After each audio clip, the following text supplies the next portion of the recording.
इस खबर पर अपडेट हम आपको देते रहेंगे। अगली खबर का रुख करते हैं। नोटबंदी के 32वें दिन आज पीएम मोदी ने विरोधियों को करारा जवाब दिया। गुजरात के बनासकांठा में एक जनसभा के दौरान पीएम मोदी ने कहा विपक्ष उन्हें लोकसभा में बोलने नहीं दे रहा, इसलिए उन्होंने जनसभा का रास्ता चुना और सीधे सीधे वो जनता को अपनी बातें बता रहे हैं।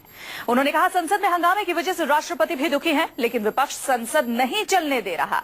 इसके अलावा उन्होंने कहा नोटबंदी से छोटे लोगों और छोटे नोटों की ताकत बढ़ गई है।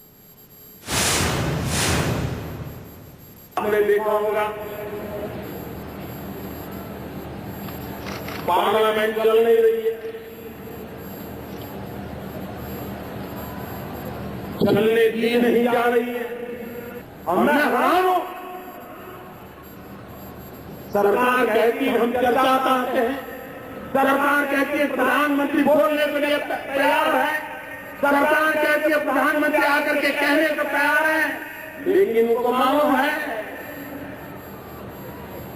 उनका जूझ टिक नहीं पाता है और इसलिए वो चर्चा से भागते रहे हैं और इसलिए लोकसभा में मुझे नहीं बोलने दिया जाता, मैंने जनसभा में बोलने का रास्ता चुन लिया है। हमारे देश के राष्ट्रपति सार्वजनिक जीवन में उतना इतना लंबा अनुभव है,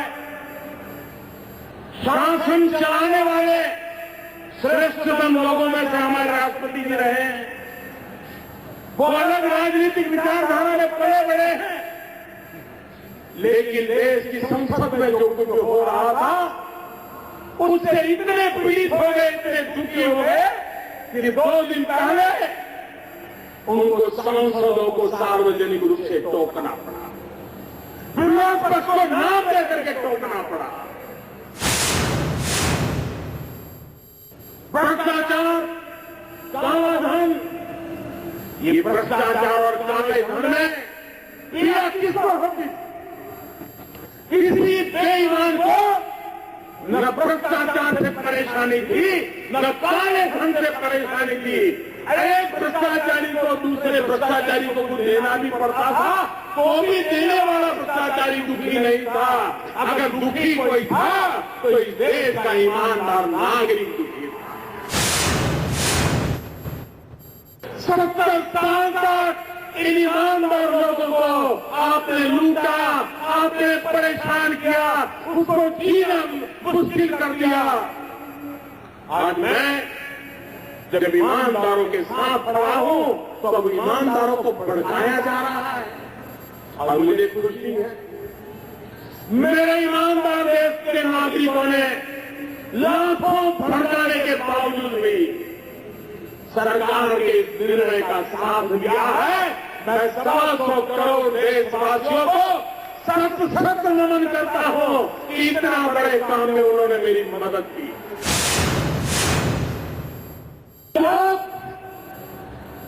वो कागज की नोटों का भी जमाना पूरा होने जा रहा है।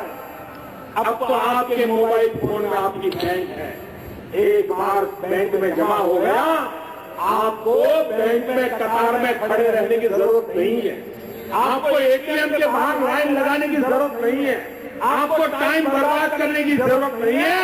अखबार में एडवर्टाइजमेंट आता है, टीवी पर एडवर्टाइजमेंट आता है, आप अपने मोबाइल फोन से अगर आपके पैसे बैंक में पड़े हैं तो आप अपने पैसों का जो खरीद सकते हैं। मेरी लड़ाई है आतंकवाद के खिलाफ। आतंकवादियों को ताकत मिलती है जाली नोट से और हम तो सीमा पार क्या हो रहा है सब जानते हैं, पड़ोस में ही रहते हैं। कैसी मुसीबतें हमें झेलनी पड़ी है ये बनासकांठा पाटन जिले के लोग ज्यादा जानते हैं। अब कल्पना कर सकते हैं भाई, आपने देखा होगा कुछ भी खरीद करने जाओ, कच्चा बिल की पक्का बिल मांगोगे तो छोटा व्यापारी भी कहता है नहीं बिल में लेना है तो दूसरी दुकान पे जाओ, कैश देना है तो ले आओ। ऐसे ही चला। मकान चाहिए, मकान वाला कहता है चेक में इतना, रोकड़े में इतना। अब वो गरीब आदमी रोकड़ा लाएगा कहां से?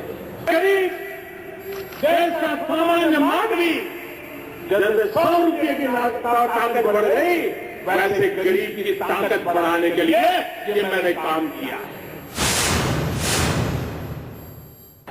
आप मुझे बताइए, 8 तारीख के पहले 100 की नोट की कोई कीमत थी क्या?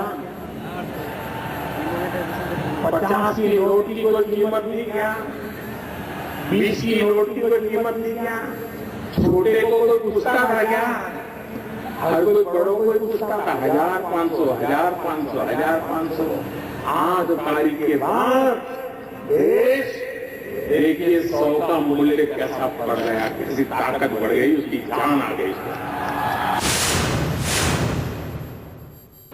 चेक तो बाउंस होता था, इसमें तो जैसे ही पैसे दूंगे तो सामने रिसीट आ जाता है, पैसा मिल गया या पैसा पहुंच गया।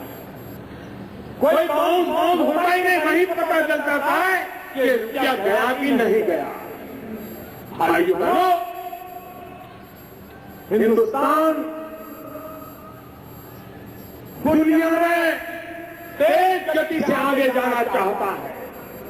ये नोटों के बंडलों के ढेर, ये नोटों के पहाड़ हमारे अर्थतंत्र को दबोच रहे हैं। हमारा तो देश ऐसा है, बूढ़ा गरीब माँ बाप पैसे बहुत कम हो तो बूढ़ा बाप और बूढ़ी माँ बात करते हैं कि ऐसा करो, शाम को सब्जी बनाना बंद कर दो, थोड़े पैसे बच जाएंगे तो मरने के बाद बच्चों के काम आ जाएंगे। मेरा देश मरने के बाद मेरा क्या होगा ये कभी चिंता नहीं करता है। मेरा देश मेरे बाप की पीढ़ियों का भला क्या हो ये सोचने वाला देश है। मेरा देश स्वार्थी लोगों का देश नहीं है। मेरे देश का चिंतन सुख के लिए, खुद के सुख के लिए जीने वाला नहीं है। मेरा देश का चिंतन भावी पीढ़ियों के सुख के लिए चलने वाला है।